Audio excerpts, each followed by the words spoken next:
আশাখুৰী জুহাললৈ আপোনালোকক স্বাগতম জনালোঁ। আজি আপোনালোকৰ ওচৰলৈ এটা ৰেচিপি আনিছোঁ।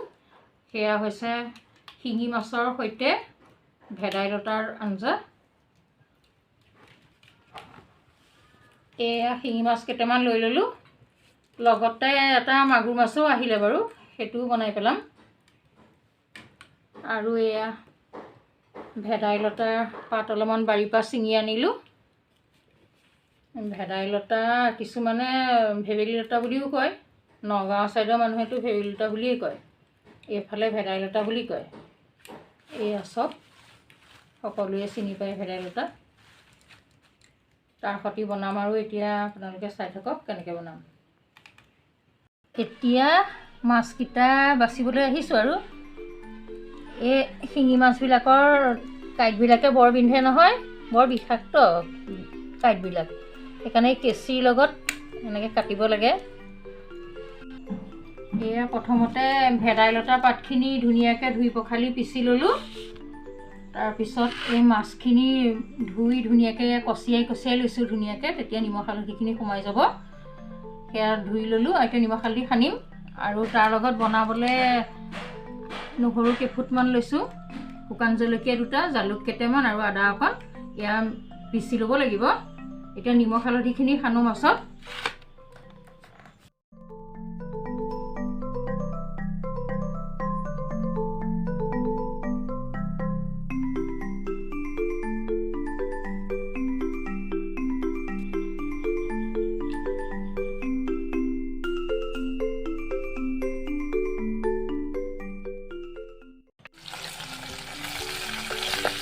এয়া সম্পূৰ্ণ ভাজিব নালাগে কাঠ মাছ, আধা ভজাকৈ অকণমান ৰাখিব লাগে, তেতিয়া গুণাগুণটো থাকি যায়। খৰখৰীয়াকৈ ভাজিলে গুণাগুণ নাথাকে।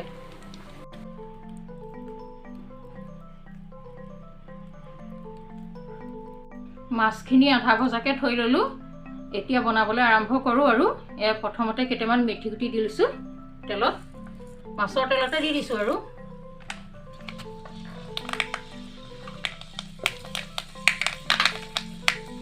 তাৰপিছত এই শুকান জলকীয়া দুটা দি দিলোঁ।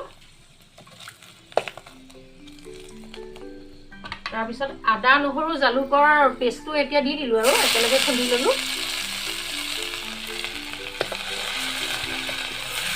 মছলা ৰংচোৱা হ'ল, এতিয়া অকণমান ৰং গুড়ি দি দিছোঁ।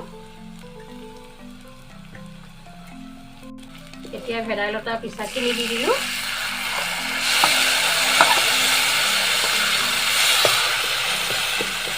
ভেদাইলতা শৰীৰৰ কাৰণে বহুত উপকাৰী।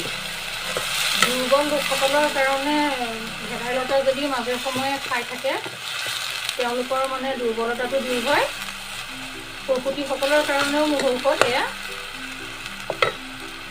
ভেদাইলতা বহুত কাৰণত ভাল, নাৰ্ভৰ প্ৰব্লেম থাকিলেও বহুতখিনি উপকাৰ পায়। খাবলৈও ভাল লাগে। ভেদাইলতাটো আচলতে বহুত জুৰি বস্তু, শক্তিশালী বস্তু। আৰু তাৰ লগত মিলাই পেলাই শিঙি মাছটো বনাইছোঁ। শিঙি মাছটো খুব শক্তিশালী মাছৰ ভিতৰত।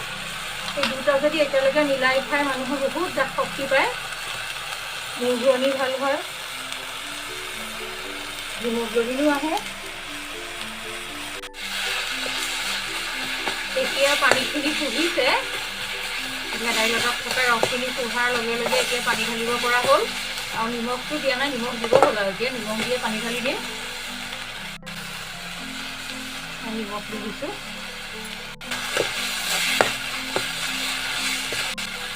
পানী ঢালি দিছোঁ।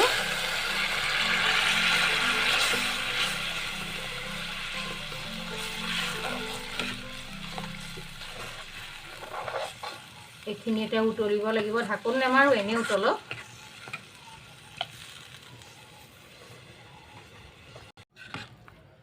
উতলিলে এতিয়া মাছখিনি দিব পৰা হ'ল।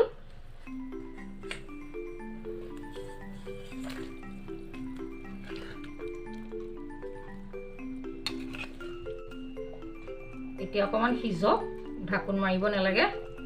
ঢাকোন মাৰিলে তেল চিকটিবিলাক লাগি ধৰিব ঢাকনাত, সেইকাৰণে উদঙাই থৈ দিম। এয়া নমাবৰ হৈ গ'ল তৰকাৰী। কি ধুনীয়া গন্ধ ওলাইছে খাবলৈ বহুত ধুনীয়া লাগে এনেকৈ বনালে ভেদাইলতাৰ লগত আৰু আন মাছতকৈ শিঙি মাছৰ লগত বহুত টেষ্টি হয় খাবলৈ এয়া নমাইছোঁ আৰু আপোনালোকে এনেকৈ যদি কোনোবাই খোৱা নাই খাই চাবচোন শিঙি মাছ দি ভেদাইলতা বহুত ভাল লাগে